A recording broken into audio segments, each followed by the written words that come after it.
kepolisian. KPK juga telah menetapkan Bupati Waduksari dan pimpinan pabrik Dwi Sejahtera sebagai tersangka.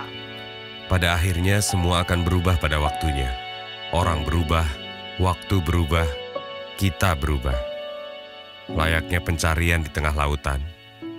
Kita tidak akan pernah bisa mengendalikan ombak, tapi bisa mengarahkan kemana kapal akan berlabuh. Pak, ini buat Pak Bupati supaya lancar. Maaf Pak, saya nggak bisa terima ini. Assalamualaikum warahmatullahi wabarakatuh. Perkenalkan, nama saya Suhardi Palimbu, angkatan 58, nomor absen 38. Nama pengampu yaitu Dr. Wahyu Suprapti MM MPSI T. Akan membahas learning journal pembelajaran agenda 2, yaitu akronim ANEKA.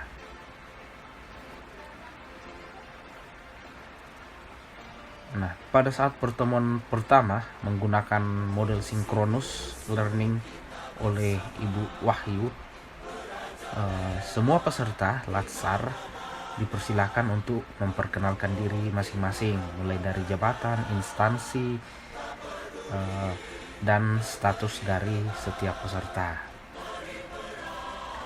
Nah, pas sebelum Ibu memperkenalkan kita satu-satu, Ibu Wahyu terlebih dahulu memperkenalkan diri kepada kita, kepada peserta Latsar CPNS.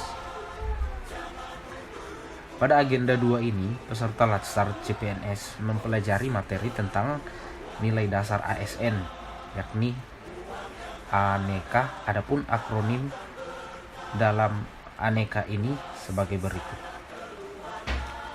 Yang pertama adalah akuntabilitas.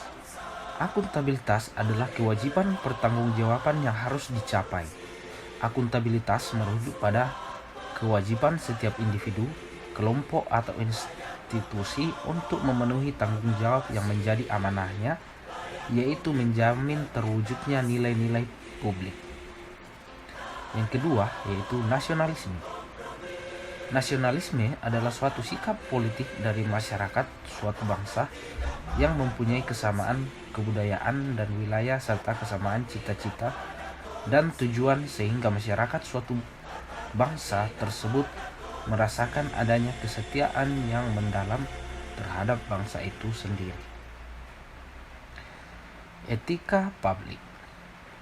Etika publik adalah refleksi tentang standar norma yang menentukan baik atau buruk, benar atau salah, perilaku, tindakan, dan keputusan untuk mengarahkan kebijakan publik dalam rangka menjalankan tanggung jawab pelayan publik. Komitmen mutu. Komitmen mutu adalah melaksanakan tanggung jawab secara optimal agar dapat memberikan kepuasan kepada masyarakat melalui penyelenggaraan tugas secara efektif, efisien, dan inovatif. Yang kelima adalah anti korupsi. Anti korupsi adalah sikap dan perilaku untuk tidak melakukan serta tidak mendukung perilaku yang dapat merugikan negara. Berikut adalah indikator dari ANEKA.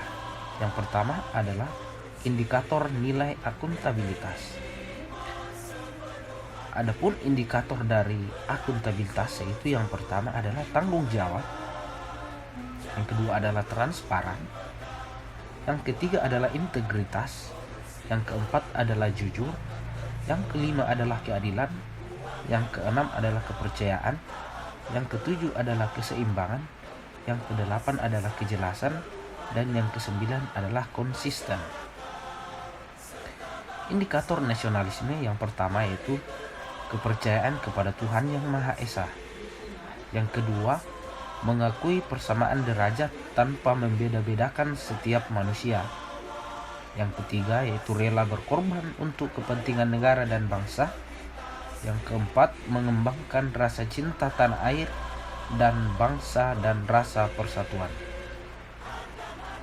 Yang kelima yaitu tidak memaksakan kehendak kepada orang lain. Yang keenam yaitu mengutamakan musyawarah dalam mengambil keputusan. Yang ketujuh yaitu kekeluargaan dan kegotong royongan. Yang kedelapan yaitu adil terhadap sesama. Yang kesembilan yaitu suka memberi pertolongan kepada orang lain. Berikut adalah indikator dari nilai etika publik. Yang pertama itu jujur dalam memberikan informasi pelayanan publik, bersifat terbuka dalam pelayanan, bersikap tulus, bersikap sopan santun, bisa menjaga informasi yang bersifat rahasia, bersikap hormat, bertanggung jawab dalam menggunakan barang milik negara, berlaku adil dalam memberikan pelayanan. Selanjutnya, indikator nilai komitmen mutu. Yang pertama itu efektif, yang kedua efisien, yang ketiga inovatif, yang keempat mutu, yang kelima adaptif, yang keenam responsif, yang ketujuh perbaikan berkelanjutan. Indikator nilai anti korupsi. Yang pertama itu jujur, yang kedua peduli, yang ketiga mandiri, yang keempat disiplin, yang kelima tanggung jawab, yang keenam kerja keras, yang ketujuh sederhana, yang kedelapan berani, yang kesembilan adil.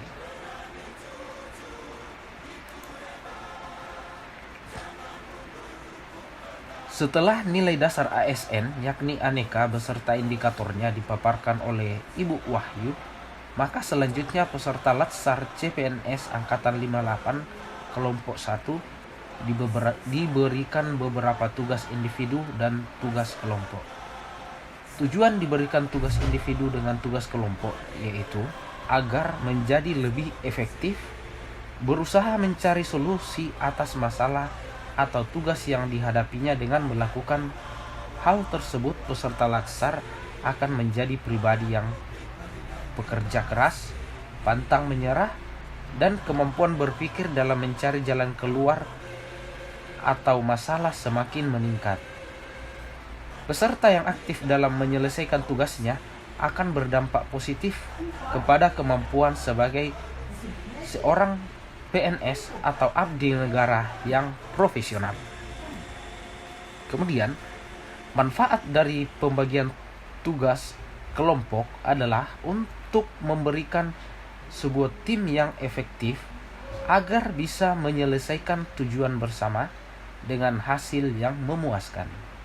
Selain itu, pembagian tugas kelompok menjadi cara untuk bisa lebih fokus mengerjakan tanggung jawab untuk membentuk sebuah tim yang efektif agar bisa menyelesaikan tujuan bersama dengan hasil yang memuaskan.